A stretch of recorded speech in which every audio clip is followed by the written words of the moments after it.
Hello everyone. आज हम solve करने जा रहे हैं सीजीएल प्री 2024 का सेट नंबर 5। तो आज का पहला क्वेश्चन क्या है? आज का पहला क्वेश्चन है, नीचे दी गई समीकरण को संतुष्ट करने के लिए एक्स वाई और जेड के मान ज्ञात कीजिए। तीन समीकरण हमें दी हुई है और हमसे एक्स वाई जेड के मान पूछा है, तो हम इन्हें ट्रेडिशनल तरीके से सोल्व बना करके हम इसे ऑप्शन से सोल्व करेंगे। हमें क्या है, पहली समीकरण दी है X plus Y plus Z बराबर 12। हम देख लेते हैं कौन से ऑप्शन में X plus Y plus Z 12 बन रहा है। ऑप्शन नंबर 1 को चेक करते हैं, 5 और 4 9, 9 में से ये माइनस का 3 है, माइनस का 3 जाएगा तो 6 बचेगा, यहाँ पर नहीं बन रहा है, यानी कि ऑप्शन नहीं हो सकता।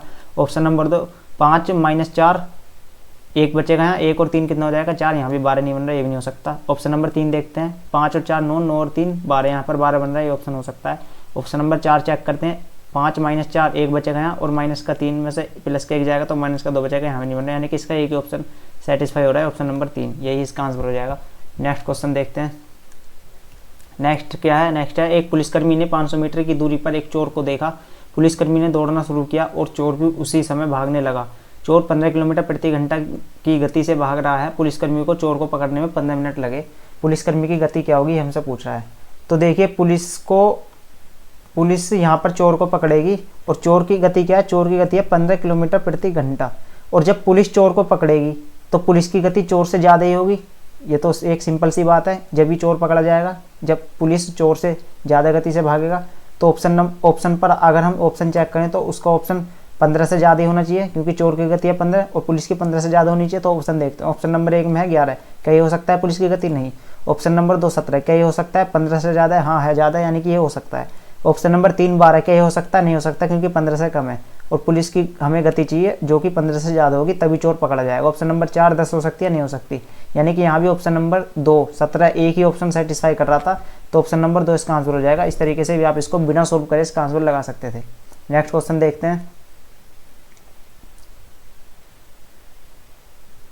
नेक्स्ट क्या है? नेक्स्ट है, दी गई तालिका विभिन्न विषयों की पुस्तकों की संख्या को दर्शाती है।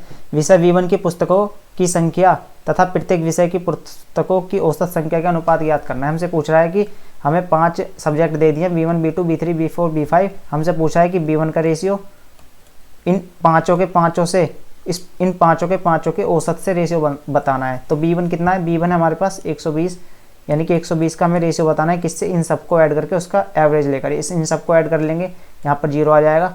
5 2 7 5 12 2 14 और 2 16, हासिल 1 1 2 3 4 5 5 और 1 6 660। अब इसका एवरेज कैसे निकलेगा? कितनी पुस्तक है? 5 से इसको डिवाइड कर देंगे। 5 से इसको डिवाइड करेंगे तो 5 से इसको ऐसे डिवाइड ना करके मैं इसको ऐसे लिख लेता हूँ। अब इसको देखिए, यहाँ से 1 0 काट देता हूँ। यहाँ पर क्या है?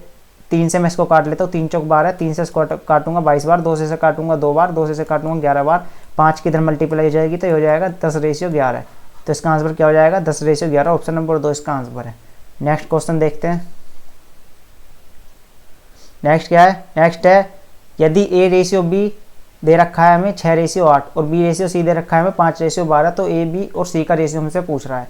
तो देखिए क्या निकलना है हमें, A, B और C। यहाँ पर देखिए आप ऑप्शन सही से सोल्व करने वाले हैं। हम भी यहाँ पर देखिए क्या दिया हुआ है, यहाँ पर हमें दिया हुआ है पहला ऑप्शन, पहला वो देखिए एक कितना दिया हुआ है? 1 दिया हुआ है हमें 6 रेशियो, और 6 में क्या क्या होता है? 3 गुना 2, यानी कि जो भी ऑप्शन हो वो 3 का भी मल्टीपल होना चाहिए, 3 का मल्टीपल होना चाहिए वो ऑप्शन। ऑप्शन नंबर 1 को चेक करिए, क्या 11 यहाँ पर 3 का मल्टीपल है? नहीं, यानी कि ये ऑप्शन नहीं हो सकता।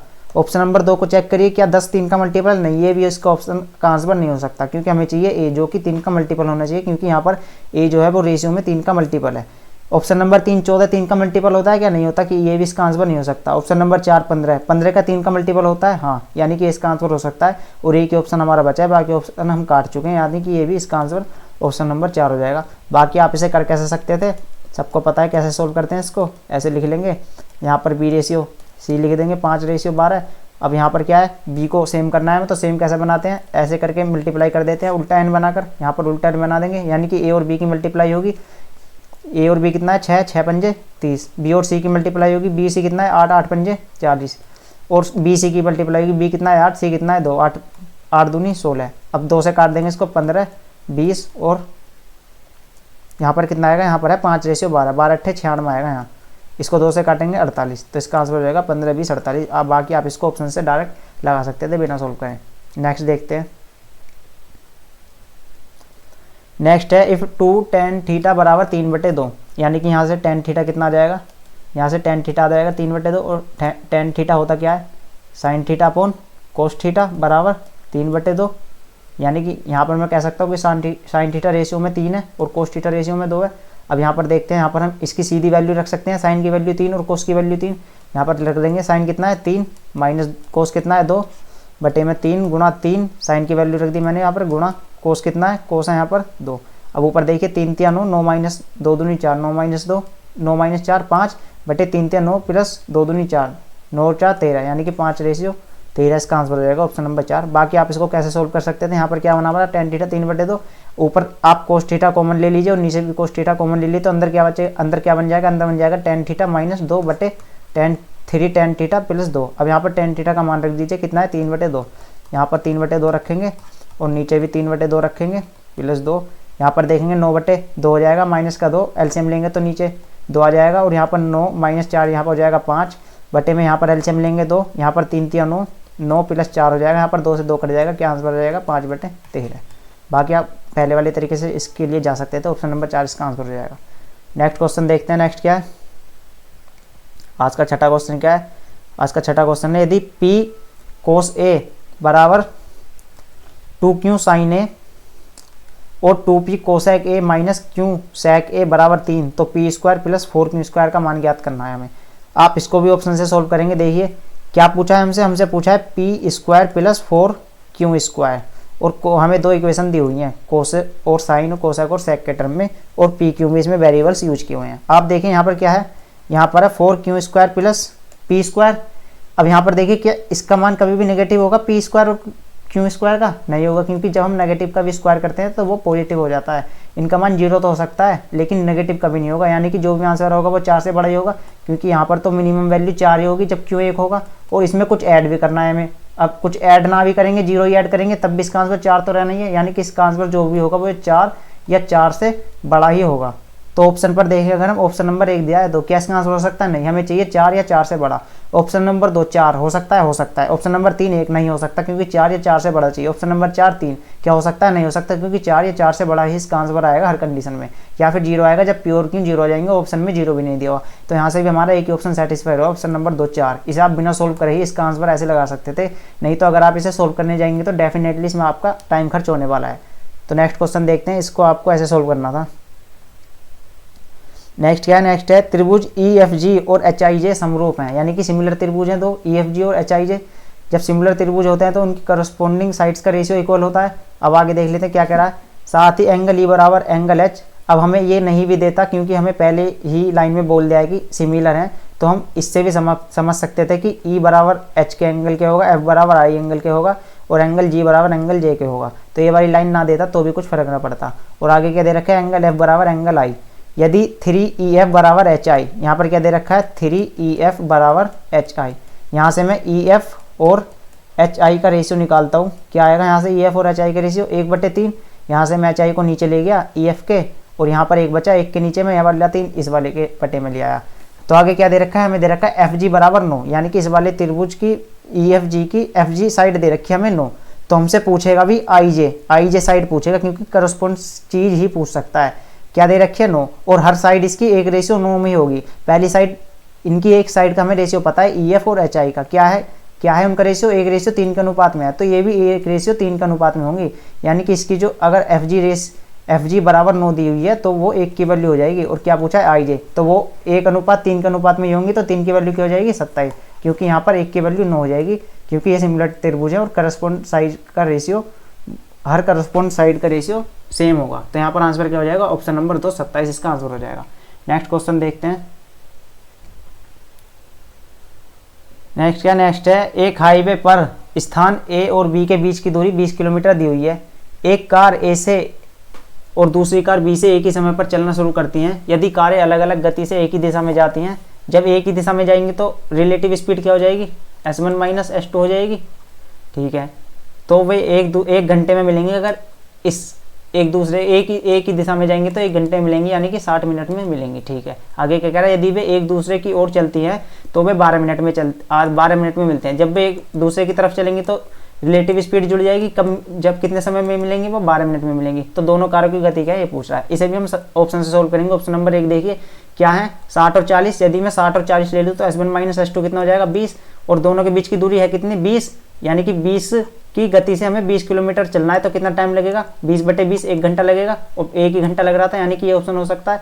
और दूसरी कंडीशन भी सेटिस्फाई करेगा, तो यही हमारा आंसर हो जाएगा।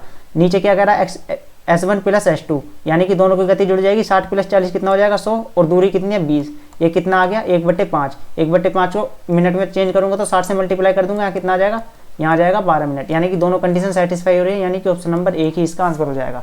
नेक्स्ट क्वेश्चन देखते हैं। नेक्स्ट का यदि 45 डिग्री और 65 डिग्री एक त्रिभुज के कोण हैं, तो तीसरे कोण का बाह्य कोण क्या होगा। देखिए यदि एक त्रिभुज है, यदि ये एक त्रिभुज है और ये इसका एंगल दिया हुआ है x, ये दिया हुआ है y, और ये एंगल है z, तो अगर मैं इस वाले एंगल की बात करूं z के एक्सटीरियर एंगल की, तो वो क्या हो जाता है, वो बाकी के दो इंटीरियर एंगल्स का सम हो जाता है, यानी कि इसका एक्सटीरियर एंगल क्या होगा, x + y। वही यहाँ पर बात कर रहा है कि एक त्रिभुज के हमें दो एंगल दे दिए हैं, एक एंगल है 45 डिग्री, एक एंगल है 65 डिग्री, और पूछ रहा है जो बचा हुआ कोण है इसका एक्सटीरियर एंगल बताना है, तो इसका एक्सटीरियर एंगल क्या हो जाएगा, इन दोनों का जोड़, ये क्या हो जाएगा, इन दोनों का जोड़ कितना हो जाएगा 110 डिग्री। या कैसे कर सकते थे, या ऐसा कर सकते थे, इन दोनों को जोड़ते ये 110 डिग्री आ जाता, दोनों का सम। यहाँ पर तीसरा एंगल क्या बचता 70 डिग्री, एक रेखा पर बना कोण कितना होता है 180 डिग्री, 180 डिग्री में से 70 यहाँ यूज हो गया, तो बाकी कितना बचा 110 डिग्री, यानी कि इसका एक्सटीरियर एंगल क्या हो जाएगा 110 डिग्री। ऑप्शन नंबर ए इसका आंसर हो जाएगा। उम्मीद करता हूँ समझ में आ रहा होगा। नेक्स्ट क्वेश्चन देखते हैं। नेक्स्ट है 3 सेंटीमीटर, 4 सेंटीमीटर और 5 सेंटीमीटर भुजाओं वाले एक समकोण त्रिभुज को 3 सेंटीमीटर भुजाओं के चारों ओर घुमाकर एक शंकु बनाया जाता है, तो इस प्रकार बने शंकु का आयतन क्या है, ये पूछ रहा है। यानी कि एक समकोण त्रिभुज दिया हुआ है हमें 3, 4 और 5 सेंटीमीटर का। अब 3, 4 और 5 में से हमें 3 और 4 किसको बनाने, नहीं कि 5 तो हमारा फिक्स है, ये बनेगा। अब वो हमें पता चलेगा कि ये वाली साइड 3 मतलब बनानी है या ये वाली 3, वो हमें पता चलेगा आगे का क्वेश्चन पढ़कर। त्रिभुज को 3 सेंटीमीटर भुजाओं के चारों ओर घुमाकर, यानी कि 3 सेंटीमीटर भुजा के चारों ओर घुमाकर, यानी कि अगर मैं इसको 3 मान लूँ तो इसके चारों ओर घुमाकर, ऐसे घुमाकर एक शंकु बनाना है, तो फिर ये 4 हो जाएगी। और जब मैं इसको घुमा दूंगा तो इतनी ही इसकी सेम शेप की तरह इधर भी शेप बन जाएगी, यानी कि ये 4 बन जाएगी, ये 5 बन जाएगी। अब ये क्या बन जाएगा, एक शंकु। शंकु ऐसा ही तो होता है, ऐसा ही तो ये शंकु होता है, ऐसा ही तो होता है एक शंकु। तो यहाँ पर ये एक शंकु बन जाएगा। अब क्या पूछा, इस प्रकार बने शंकु का आयतन पूछ रहा है हमसे। शंकु का आयतन क्या होता है, अगर मैं कोण की बात करूं तो कोण का वॉल्यूम क्या होता है, कोण का वॉल्यूम होता है 1/3 पाई r²h। अगर मैं इसके CSA की बात करूं, कर्व्ड सरफेस एरिया की, वो होता है पाई RL। अगर मैं इसके TSA यानी कि टोटल सरफेस एरिया की बात करूं, वो होता है पाई RL प्लस के पाई r²।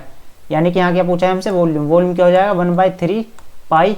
पाई की वैल्यू नहीं रखनी है क्योंकि ऑप्शन में पाई हर जगह है, तो ऑप्शन पर आपको हमेशा नजर रखनी है। पाई r कितना हो जाएगा, r कितना है इसका 4, ये पूरा इसका एक बेस है, यहाँ पर ये ऐसा सर्कल बनता है, यहाँ पर इसकी रेडियस क्या हो जाएगी 4, यानी कि 4 × 4 और इंटू में क्या है h कितना है इसका 3, इस 3 से ये 3 कट जाएगा, 4 चौक 16 हो जाएगा, 16 पाई इसका आंसर हो जाएगा। ऑप्शन नंबर 2 इसका आंसर हो जाएगा। उम्मीद करता हूँ समझ में आया होगा। नेक्स्ट क्वेश्चन देखते हैं। यदि इसमें 3 सेंटीमीटर भुजा को लेकर ना घुमाता, 4 सेंटीमीटर भुजा को लेकर घुमाता, इसे 4 बना देते, इसको 3, जब इसकी रेडियस 3 हो जाती है और हाइट हो जाती है इसकी 4। तो नेक्स्ट क्वेश्चन देखते हैं। उम्मीद करता हूँ ये समझ में आया होगा। नेक्स्ट है पाइप L एक पुल को 30 घंटे में भर सकता है और पाइप M 45 घंटे में भर सकता है। यदि दोनों पाइपों को खाली पुल में खोल दिया जाए तो उन्हें भरने में कितना समय लगेगा, ये पूछ रहा है। एक L है जो 30 में भर रहा है, एक M है जो 45 में भर रहा है। अगर मैं दोनों का एलसीएम 90 मान लूँ, यानी कि टोटल क्षमता है टैंक की 90 लीटर, तो L की एफिशिएंसी कितनी हो जाएगी 30 × 90 3 लीटर, यानी कि 3 लीटर भरता है प्रति घंटे, और M कितना भरता है 2 लीटर प्रति घंटे। दोनों को एक साथ खोलने हैं खाली टैंक में, यानी कि कितना पानी भरेगा 90, और 90 को दोनों कितने में भर देंगे, 3 और 2 5 से मिलाकर 5 से भाग लगा देंगे, कितने घंटे में 18 घंटे में दोनों भर देंगे। ऑप्शन नंबर 3 इसका आंसर हो जाएगा। नेक्स्ट क्वेश्चन देखते हैं। नेक्स्ट क्या है, नेक्स्ट है यदि √x + 1/√x = 7 है तो x + 1/x का मान क्या है, ये हमसे पूछ रहा है। पिछले सेट में भी ऐसा क्वेश्चन आ चुका है। यहाँ पर देखिए √x का स्क्वायर में करूँ तो क्या होता है x, और 1/√x का स्क्वायर करूँ तो क्या होता है 1/x, यानी कि हमारे पास वही वाली कंडीशन है a + 1/a बराबर अगर p दिया हुआ है तो हमसे पूछा है a² + 1/a², तो इसको आपको डायरेक्ट याद रखना है क्या होता है p², ये होता है डायरेक्ट p² - 2। अगर यहाँ पर a - 1/a बराबर k दे दे और हमसे पूछे कि a² प्लस 1/a² निकालिए, तब क्या हो जाएगा, तब हो जाएगा k² प्लस 2। तो यहाँ पर कौन सी वाली कंडीशन लग रही है, यहाँ पर लग रही है ये वाली कंडीशन। अब इसका स्क्वायर ही तो पूछ रहा है, यानी कि इसका स्क्वायर क्या हो जाएगा, इसका स्क्वायर -2, 7 का स्क्वायर क्या होता है 49, 49 - 2 47। ऑप्शन नंबर ए इसका आंसर हो जाएगा 47। उम्मीद करता हूँ समझ में आया होगा। नेक्स्ट क्वेश्चन देखते हैं। नेक्स्ट है, एक व्यापारी के पास 1000 किलोग्राम चीनी है जिसका कुछ हिस्सा वह 10% लाभ पर और शेष हिस्सा 40% लाभ पर बेचता है। यदि कुल मिलाकर उसे 20% का लाभ होता है तो 40% लाभ पर बेची गई मात्रा क्या है, ये पूछ रहा है हमसे। तो सवाल को पढ़ते ही समझ में आ रहा होगा कि एलिगेशन लगेगा, क्योंकि एक सामान को उसने 2 हिस्सों में बांट दिया, एक को 10% के लाभ पर बेच दिया, एक को 40% के लाभ पर, और दोनों को मिलाकर बेचा तो 20% का लाभ हुआ एक साथ। यानी कि अगर मैं 10% हिस्से की बात करूं और 40% हिस्से की बात करूं और टोटल उसने 20% का लाभ मिला है, तो एलिगेशन ऐसे ही तो लगेगा, जो कुल मिलाकर उसे बीच में रखेंगे। अब यहाँ पर क्या है, 20 में से 10 घट जाएगा, यहाँ पर 10 आ जाएगा। अब 40 में से 20 घटेगा, यहाँ पर 20 आ जाएगा। यानी कि किस रेशियो में, 2:1 में। ये क्वांटिटी आएगी, क्वांटिटी कितनी थी 1000, यानी कि 3 की वैल्यू कितनी हो जाएगी 1000 ग्राम। क्या पूछा है हमसे, पूछा है 40% के लाभ पर बेची गई मात्रा कितनी है। 40% पर कितने रेशियो बेच रहे हैं हम, 1, यानी कि 3 की वैल्यू 1000 है, 1 की वैल्यू कितनी आ जाएगी 1000/3। यहाँ से इसका मान क्या होता है 333 सही 1/3 किलोग्राम, यानी कि ऑप्शन नंबर 3 इसका आंसर हो जाएगा। उम्मीद करता हूँ समझ में आया होगा। नेक्स्ट क्वेश्चन देखते हैं। नेक्स्ट क्या, नेक्स्ट अक्षय ने एक दुकान से कुल 180 रुपये में पेन और नोटबुक खरीदी।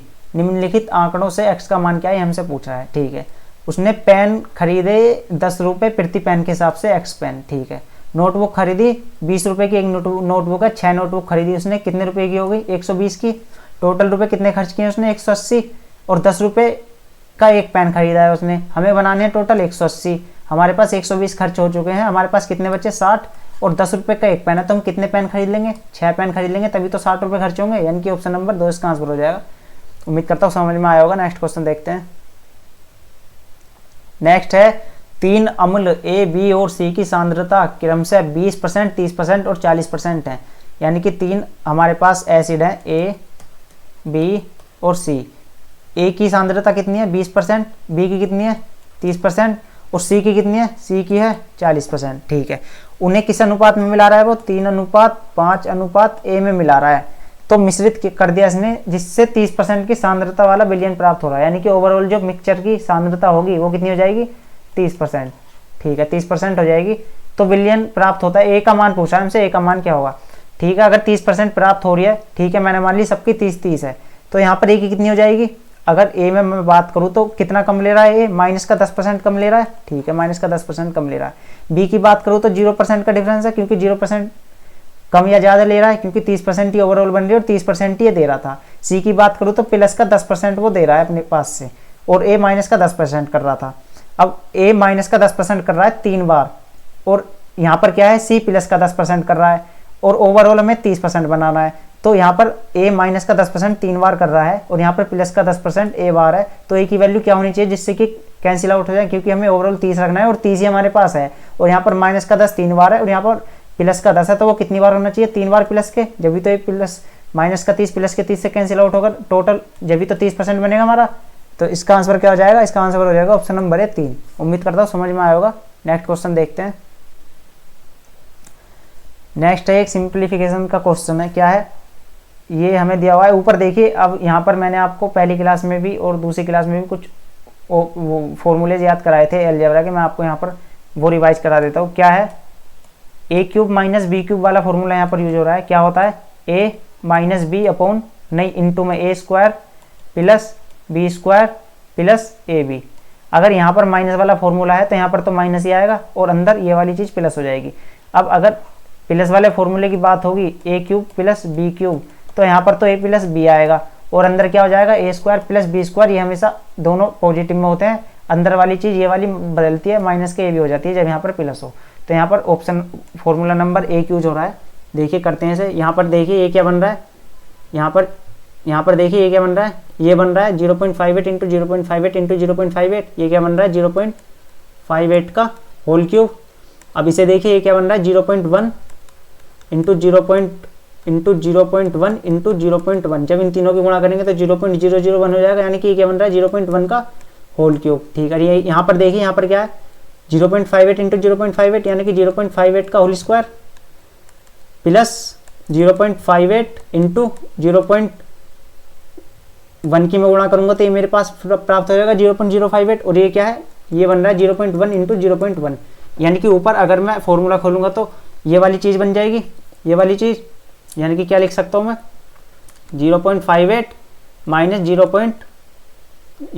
0.1 इंटू में 0.58 का होल स्क्वायर प्लस में 0.1 का होल स्क्वायर प्लस में 0.58 इंटू 0.58 इंटू 0.1 और नीचे क्या बन रहा है, नीचे बन रहा है ये वाली चीज़ पूरी जो यहाँ से यहाँ तक आई है। तो नीचे वाली चीज़ इस वाली चीज़ से कैंसिल आउट हो जाएगी, हमारे पास क्या बचेगा सिर्फ 0.58 माइनस के 0.1।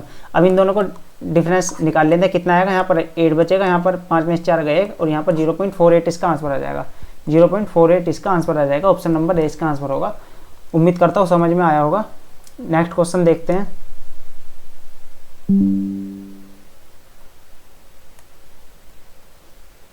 नेक्स्ट क्वेश्चन क्या है। नेक्स्ट है, रवि के वेतन में 50% की वृद्धि हुई, कुछ समय बाद उसके नए वेतन में भी 50% की वृद्धि हो गई, वेतन पर उसका लाभ प्रतिशत क्या है। देखिए एक ही व्यक्ति की वेतन को बार बार बढ़ा रहे हैं, यानी कि यहाँ पर सक्सेसिव का यूज हो सकता है। और सक्सेसिव क्या होता है, सक्सेसिव होता है plus minus A plus minus B plus minus A into B upon 100। जब 2 बार सक्सेसिव का यूज हो रहा हो तो ये वाला फॉर्मूला यूज होता है। अब यहाँ पर लगा देते हैं, पहले भी वृद्धि हो रही है यानी कि प्लस के 50% और दूसरी बार भी वृद्धि हो रही है यानी कि प्लस के 50 इंटू 50 अपॉन 100, ये क्या हो जाएगा 100 प्लस के 25 यानी कि 125% की ओवरऑल वृद्धि हो जाएगी। ऑप्शन नंबर ए इसका आंसर हो जाएगा। उम्मीद करता हूँ समझ में आया होगा। नेक्स्ट क्वेश्चन देखते हैं। नेक्स्ट क्या है, नेक्स्ट है दिया गया दंड आरेख एक कंपनी द्वारा विभिन्न वर्षों में बाइकों के उत्पादन को दर्शाता है। दिए गए वर्षों में से कितने वर्षों में बाइकों का उत्पादन सभी वर्षों में बाइकों के औसत उत्पादन से अधिक था। ठीक है जी, यहाँ पर क्या करा है, यहाँ पर हमें 7 ईयर दिए हुए हैं, इनमें कुछ कुछ उत्पादन हुआ है और ये क्या करा दिए वर्षों में कितने वर्षों में बाइकों का औसत उत्पादन। यहाँ पर एवरेज निकालेंगे उनका कितना एवरेज प्रोडक्शन है उसका, और हमें बताने की एवरेज प्रोडक्शन से कौन कौन से ईयर में यानी कि कितने ईयर में ज़्यादा प्रोडक्शन हुआ है।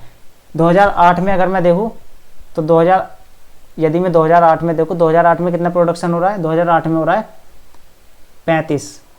2000 अगर 9 में बात करूँ तो यहाँ हो रहा है 50, 2010 में बात करूँ तो 70 और 2011 में बात करूँ तो 90, 2012 में बात करूँ तो यहाँ हो रहा है 40, 2013 में हो रहा है 60 और 2014 में हो रहा है 30।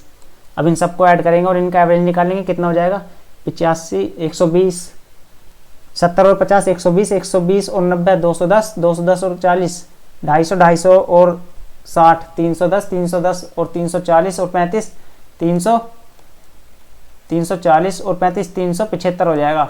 यहाँ पर इसको भाग करेंगे 7 से, 7 पंजे 35, कितना बचेगा 2, 7 21 यानी 53 पॉइंट समथिंग आएगा। अब देख लेते हैं 53 से किस कौन कौन से ईयर में यानी कि कितने ईयर में ज़्यादा प्रोडक्शन हुआ है। 2008 में 35 हुआ है, इसमें नहीं हुआ। 2009 में 50 हुआ है, इसमें नहीं हुआ।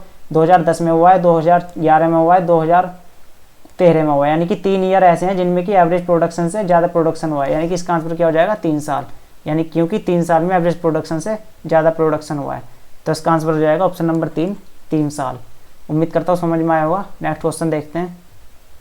नेक्स्ट क्या है, नेक्स्ट है यदि कोट थीटा बराबर 4/3 हमें दिया हुआ है, कोट थीटा बराबर 4/3 हमसे पूछा है sec theta into 1 plus cot square theta into cot sec square theta minus cot square theta upon में कोसेक क्यूब थीटा। अब यहाँ पर ट्रिग्नोमेट्रीज की बेसिक आइडेंटिटीज मैं आपको बार बार याद करा रहा हूँ, एक बार फिर लिख देता हूँ। क्या होती है 3 basic identity, sine square theta plus cos square theta बराबर 1। दूसरी क्या होती है, दूसरी होती है sec square theta minus tan square theta बराबर 1। तीसरी क्या होती है, तीसरी होती है cosec square theta minus cot square theta 1, cosec square theta minus cot square theta 1। अब यहाँ पर देखते हैं, यहाँ पर क्या दिया हुआ, कोट थीटा बराबर 4/3 दिया हुआ है। अब यहाँ पर देखिए sec theta into 1 plus cot square theta. अब आइडेंटिटी नंबर 3 पर आ जाइए, यहाँ पर क्या है cosec square theta minus cot square theta बराबर 1। अब यहाँ पर अगर मैं 1 प्लस कोट स्क्वायर थीटा की बात करूँ तो क्या बचेगा कोसेक स्क्वायर थीटा, यानी कि इस पूरे की जगह पर मैं क्या लिख सकता हूँ कोट स्क्वायर थीटा। चलिए करते हैं, यहाँ पर ये क्या होगा सेक स्क्वायर थीटा इंटू इसकी जगह पर क्या लिख सकता हूँ कोसेक स्क्वायर थीटा। अब यहाँ पर देखिए कोसेक स्क्वायर थीटा माइनस है यहाँ पर coat square theta, coat square cosec square theta minus cot square theta की जगह पर क्या लिख सकता हूँ 1, यानी कि इसकी जगह पर तो पूरा बना जाएगा। अपोन में क्या दिया हुआ है, अपोन में दिया हुआ है कोसेक क्यूब थीटा। अब यहाँ पर देखिए इसके स्क्वायर से इसकी क्यूब कट जाएगी 2 बार, यानी कि क्या बचेगा सिर्फ यहाँ नीचे यहाँ पर बचेगा sec theta upon cosec theta. Sec theta को क्या लिख सकता हूँ 1 अपॉन कोस थीटा, और साइन थीटा को उल्टा करूँगा तो साइन थीटा, कोसेक थीटा को उल्टा करूँगा तो साइन थीटा बन जाएगा और वो ऊपर चला जाएगा। ये क्या बन जाएगा, ये बन जाएगा टेन थीटा। सवाल में क्या दिया हुआ है, कोट थीटा 4/3, टेन थीटा इसका उल्टा होता है, यानी कि टेन थीटा क्या हो जाएगा यहाँ से, टेन थीटा हो जाएगा 3/4, यानी कि ऑप्शन नंबर ए इसका आंसर हो जाएगा 3/4। उम्मीद करता हूँ समझ में आया होगा। नेक्स्ट क्वेश्चन देखते हैं। नेक्स्ट है, यदि 77 की पावर 77 प्लस 77 को 78 से विभाजित किया जाए तो शेषफल क्या होगा। देखिए यहाँ पर क्या दिया हुआ है, यहाँ पर दिया हुआ 77 की पावर 77 प्लस 77, इसको डिवाइड करना है 78 से और हमें बताना है कि रिमाइंडर क्या होगा। देखिए जब चीज़ें ऐसे लिखी गई होती हैं तो मैं उनको ऐसे लिख सकता हूँ, ऐसे लिख सकता हूँ, वही काम मैं यहाँ पर कर रहा हूँ। 77 की पावर 77, इसके नीचे मैंने 78 प्लस 77 की पावर 78। अब आप देखिए एलसीएम लेंगे तो वापस वही वाली चीज़ बन जाएगी। अब यहाँ पर अगर मैं देखें तो कितना रिमाइंडर आ जाएगा, यहाँ पर रिमाइंडर आ जाएगा -1। जब 78 से 77 को डिवाइड करेंगे तो कितना रिमाइंडर आ जाएगा -1, और इसकी पावर कितनी है 77 प्लस यहाँ पर इसको डिवाइड करूँगा तो इसको डिवाइड करूँगा तो कितना आ जाएगा रिमाइंडर 77 ही आ जाएगा, क्योंकि 78 से 77 डिवाइड नहीं होगा। अगर हम इसको ऐसे करेंगे 77 क्या डिवाइड होगा, नहीं, तो यही तो रिमाइंडर हो जाएगा। अब आप कहेंगे कि यहाँ पर क्यों नहीं लिखा यही रिमाइंडर, अगर हम यहीं पे इसको रिमाइंडर लिखते तो आप 77 की पावर 77 कर सकते थे क्या, नहीं कर सकते थे, इसलिए यहाँ पर हमने नेगेटिव रिमाइंडर का इस्तेमाल किया। अब -1 की पावर ओड है तो यहाँ पर क्या बचेगा, -1 ही बचेगा प्लस 77, यानी कि क्या रिमाइंडर आ जाएगा, ओवरऑल रिमाइंडर आ जाएगा 76, यानी कि ऑप्शन नंबर ए इसका आंसर हो जाएगा 76। उम्मीद करता हूँ समझ में आया होगा। नेक्स्ट क्वेश्चन देखते हैं। नेक्स्ट है 40% और 30% की दो क्रमागत छूट किस एकल छूट के बराबर होंगी, वो पूछ रहा है। फिर से एक ही चीज़ के लिए 2 बार परसेंटेज का इस्तेमाल किया गया है, यानी कि 2 बार छूट दी हुई है 40 और 30, तो फिर से वही सक्सेसिव का इस्तेमाल हो जाएगा, +-a +-b +-a into b upon 100। यहाँ पर क्या है, छूट है यानी कि नेगेटिव चीज़ है, यानी कि -a -b और माइनस यहाँ पे प्लस हो जाएगा a इंटू बी अपॉन 100, ये वाला यूज हो जाएगा। -a की जगह कितना है 40 माइनस के 30, माइनस प्लस हो जाएगा 40 इंटू 30 अपॉन 100, ये कितना हो जाएगा -70, और यहाँ पर प्लस के 2 0 से 2 0 कट जाएंगे, 4 3 12, ये कितना बचेगा, ये बचेगा 58%, यानी कि इन दोनों की छूट अगर हम मिला के देखें तो किस छूट के बराबर है, 58% की छूट के बराबर है। उम्मीद करता हूँ समझ में आया होगा। नेक्स्ट क्वेश्चन देखते हैं।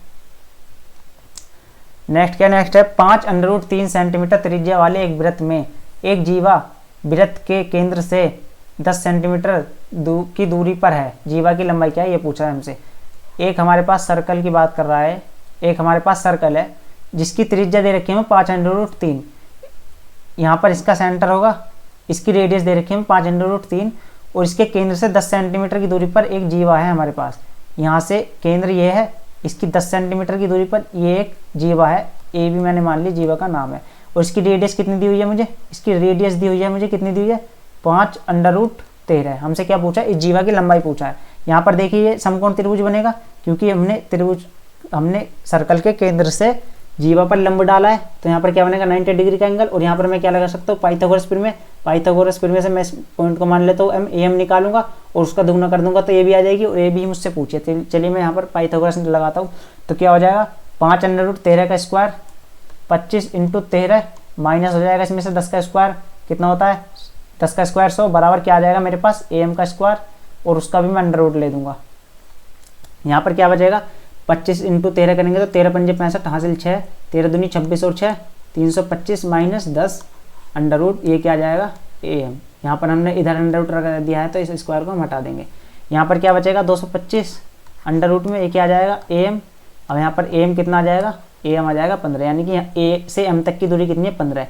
लेकिन मुझसे क्या पूछा जीवा की लंबाई, पूरी जीवा कितनी है ab, तो ab कितना हो जाएगा 15 ही इधर होगा 15 ही इधर होगा, क्योंकि केंद्र से जब हम जीवा पर लंब डालते हैं तो वो 2 बराबर भागों में बांट देती है जीवा को, यानी कि ab की पूरी की लंबाई कितनी हो जाएगी 30। यहाँ पर आपको ध्यान देने वाली बात है कि यहाँ पर सिल्ली मिस्टेक होती है, आप ऑप्शन में देखेंगे 15 और 15 ही लगा देंगे, जबकि हमसे पूछे जीवा की लंबाई और जीवा है पूरी ab, तो इसका आंसर क्या हो जाएगा 30।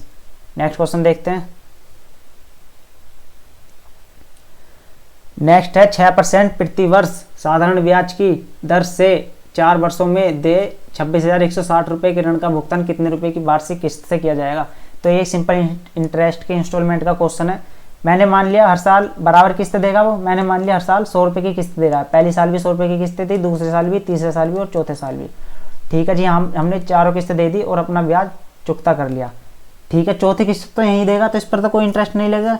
लेकिन जो ये वाली किस्त इसने यहाँ दी थी तीसरे साल में, मैंने कहा कि इसे तू चौथे साल में ही दे, तो इस पर कितना ब्याज लगेगा, इस पर 1 साल का ब्याज और लग जाएगा। कितने परसेंट से, 6% की दर, क्योंकि तो कितना ब्याज लग जाएगा इस पर 6 रुपये, और कितने रुपये देने पड़ेंगे, 106। ऐसी ये यहाँ से कितनी देनी पड़ेगी 2 साल के लिए, क्योंकि 1 साल यहाँ से यहाँ और 1 साल यहाँ से यहाँ, तो ये 2 साल के लिए 6% की दर से कितना ब्याज बनेगा, 12 रुपये। तो टोटल कितना देना पड़ेगा यहाँ पर, 112। ऐसे ये देना पड़ेगा यहाँ पर 3 साल बाद, यहाँ पर 1 साल, यहाँ पर 1 साल, यहाँ पर 1 साल, और दर कितनी है 6%। कितना ब्याज बनेगा, 6 या 18। टोटल कितना देना पड़ेगा यहाँ पर पैसा, 118। अब यहाँ पर इंस्टॉलमेंट में उसने कितने दिए टोटल, मैं इनको जोड़ लेता हूँ। 8 से 14 और 4, 8 से 14 और 2 16, हासिल 1 और 2 और 1 3, यानी कि 436 रुपये दे रहा है इंस्टॉलमेंट में। और सवाल में कितने दे रहा है इंस्टॉलमेंट में, सवाल में दे रहा है 4 वर्षों बाद टोटल 26,160, यानी कि 436 की वैल्यू 26,160 में रख सकता हूँ।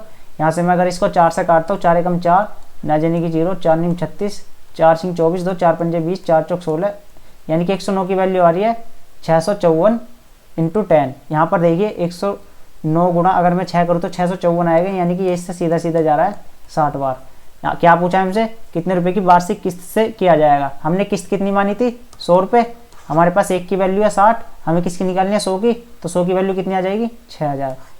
यही इसका आंसर होगा, ऑप्शन नंबर 3 इसका आंसर होगा। उम्मीद करता हूँ समझ में आया होगा। नेक्स्ट क्वेश्चन देखते हैं। नेक्स्ट है ये एक सिंप्लीफिकेशन का क्वेश्चन है। यहाँ पर इसको सोल्व करेंगे तो सबसे पहले इसको सोल्व करेंगे बोर्ड मास के रूल से। जब इसमें मल्टीप्लाई करेंगे तो क्या बन जाएगा, 11 दूनी 22 और 2 अंकों के बाद पॉइंट लगेगा, या 11 दूनी 22 बन जाएगा और 2 अंकों के बाद पॉइंट लगेगा, तो पॉइंट यहाँ जाएगा, यानी कि ये बन जाएगा 0.22। अब 3.22 में से माइनस करेंगे 0.22, तो यहाँ कितना बनेगा, यहाँ बचेगा 3। अब 7 में से 3 जाएगा तो कितना बचेगा 4, 6 और 4 कितना हो जाएगा 10, 21 माइनस 10 कितना हो जाएगा 11। ऑप्शन नंबर 3 इसका आंसर हो जाएगा। नेक्स्ट क्वेश्चन देखते हैं, और ये है आज की क्लास का लास्ट क्वेश्चन। इसमें क्या कह रहा है, इसमें कह रहा है दोनों वर्षों के लिए शाखा B6 की कुल बिक्री, दोनों वर्षों के लिए शाखा B3 की कुल बिक्री का कितना प्रतिशत है, ये पूछ रहा है।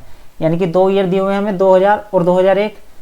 हमसे कह रहा है B6, हमसे कह रहा है B6 कहाँ है, ये रहा B6 में दोनों ईयर की कुल बिक्री कितनी है 150। और हमसे कह रहा है B3 में दोनों ईयर की कुल बिक्री कितनी है, B3 में है 110 प्लस 95, यानी कि 205। हमसे कह रहा है B6 की कुल बिक्री B3 की कुल बिक्री का कितने प्रतिशत है। B6 की कुल बिक्री कितनी है 205, B6 की कुल बिक्री कितनी है 205। हमसे कह रहा है 205 150 का कितने परसेंट है, तो ऐसे ही तो निकालेंगे। 205 150 का कितना परसेंट है, 5 से भाग लगा देंगे, 5 से 15, 5 से इसको भाग लगाएंगे, 5 चौक 20, 5 एकम 5। अब हमें क्या निकालना है, 41 से भाग लगाना है 3000 को। अब इसको भाग लगाएंगे तो 7 बार 7 चौक 28 आता है, अगर 40 होता तो 7 बार देख लेते, 7 एकम 7, 7 चौक 28। अब इसको इससे भाग लगाएंगे 13 बचेगा, यहाँ पर 0। अब इसको इससे भाग लगाएंगे तो कितनी बजाएगा 3 बार, 3 एकम 3, 3 चौक 12, 123, यानी कि 73 पॉइंट समथिंग आएगा। और ऐसा एक ही ऑप्शन है, ऑप्शन नंबर 3। तो उम्मीद करता हूँ समझ में आया होगा। आज के लिए इतना ही, मिलते हैं अगली वीडियो के साथ। Thank you for watching.